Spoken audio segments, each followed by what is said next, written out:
The issue about compatibility of bus safety data systems. I believe TfL operates incident reporting information system, IRIS. You got Stats 19, and you got what's case overview preparation application COPA. Can I raise questions both with Claire and Stuart as to what progress has been made to make these three more compatible? The issue was raised in our Transport Committee report in 2017, whether there was logic in amalgamation of SS Stats 19 and IRIS. Okay, can you comment on that? So, just from an overview point of view, the Stats 19 data is far less in terms of incident data than the IRIS data, because the IRIS data is everything that is inputted to our system. So Stats 19 will only pick up what the police report at the time of serious incident, whereas IRIS is every incident that the operator has is reported in. It's a bigger data set.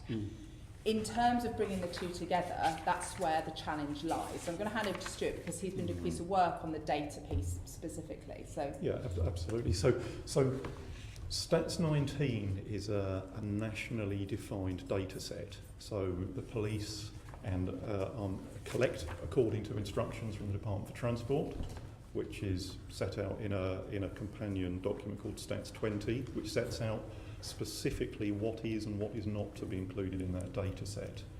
And then we, as a highway authority, are obliged to collate that information and publish it.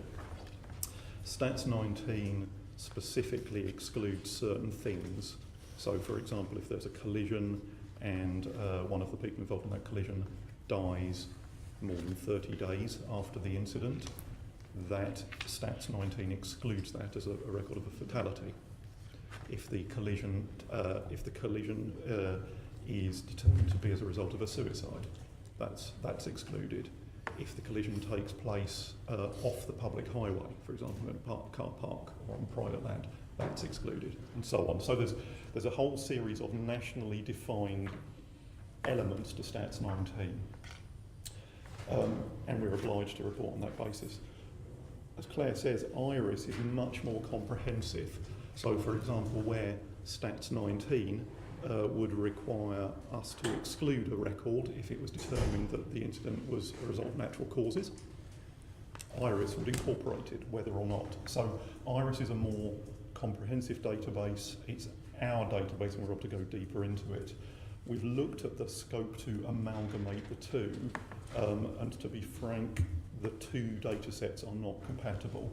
They're different sets of data collected for different purposes by different agencies according to different criteria, because the police, in collecting their information, are primarily collecting information to determine whether a crime has been committed and to inform the coroner. We are carrying out a related but different investigation to understand how we can act, how we can respond, how we can get to the root of that particular incident. So the risk is that by amalgamating the data sets, you make them both useless because they're not directly compatible. If I can pick up an issue which you're reviewing as well, and that is to do with correlation of hospital episode data, where there are some difficulties. Can you elaborate on that? Yes, so hospital episode data is another data set. It's collected by the police.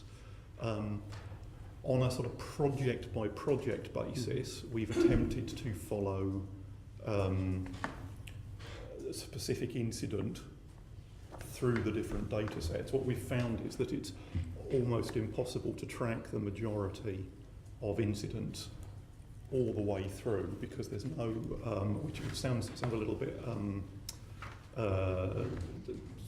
sort of bureaucratic, but there is no common identifier. There's no mandated identifier that says this incident that happened we're going to call 1B, and that identifier will follow the data right the way through the entire the entire process through the NHS beyond into rehabilitation and so on. So what we actually find is a great deal of effort has to be put into accuracy, even of the Stats 19 data set, because an incident may happen, somebody may appear to only be slightly injured, they may then develop complications, their medical status may change, or vice versa. And so there's even at that sort of relatively limited level, there's a great deal of effort and time goes into trying to produce accurate Stats 19 records, and the conditions don't really exist to enable us to track an individual all the way through the NHS and sort of back into normal life beyond. Yeah, we got this obviously very specific data systems which are technical and complex in their own way. How can these systems be made more accessible as well as easier to understand for stakeholders, for example, Yes. and other operators? So we publish annually the confirmed Stats 19 records for the whole of London for all qualifying incidents, and we publish that both as a report and as a data set.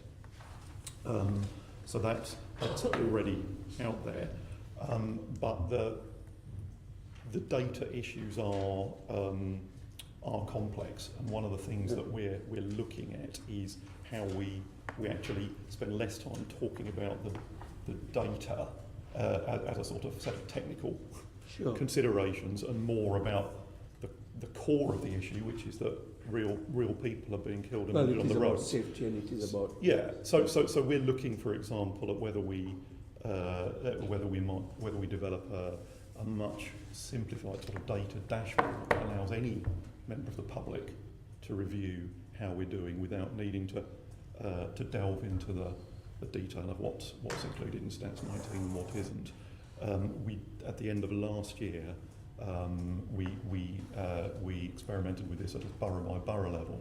We took the data for every London borough for 2017, which was the completed data set at that point, and turned it into a dashboard for that borough, which identified what the trend was in that borough, who was being injured, and in what types of incident they were being injured, and really tried to simplify it, because it's very easy to dive off into sort of discussions about the statistics and lose the point of it. So, and that dashboard on a borough by borough level was something that we actually took a conscious decision to promote quite widely. So we didn't just send that to road safety officers, we sent that to borough leaders, we sent it to elected members to say, look, you need to know what's going on in your borough, and we're sort of emboldened by that.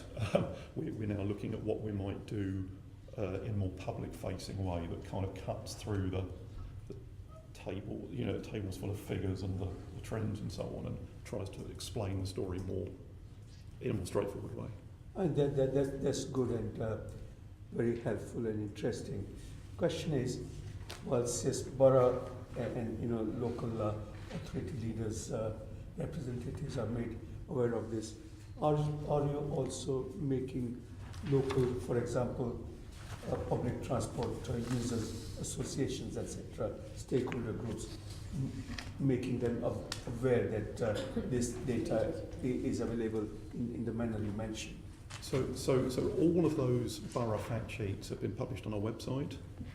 We have a lot of engagement with stakeholders across all sorts of domains, and most of the stakeholder groups with which we have direct contact are fully aware.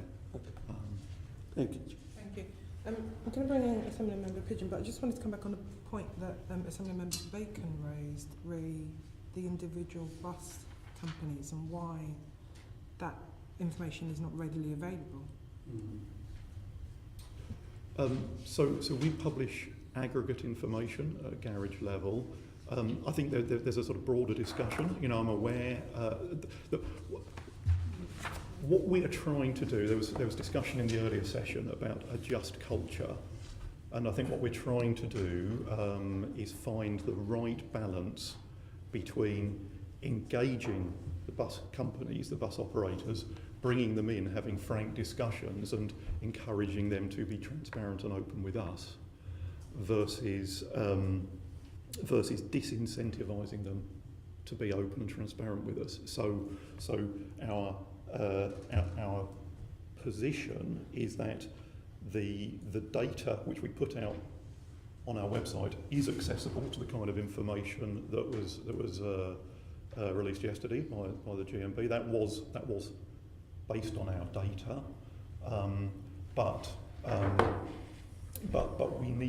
we're trying to move a culture here, and so we're just trying to find the right balance between understanding the problems and working with the companies versus exposing them in a way which may not reflect the full circumstances that they're operating in.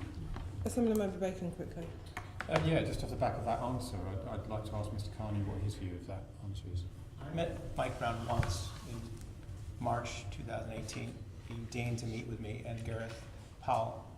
And I asked him specifically, as a former listed company director, as a director of companies now, involved in safety industrial, I said, as an industrial manager, board member, I'm obligated to know what's going on in my company. If unsafe behavior is not taking place, then I'm obligated to do something about it, or I go to jail in a jurisdiction where I'm a director.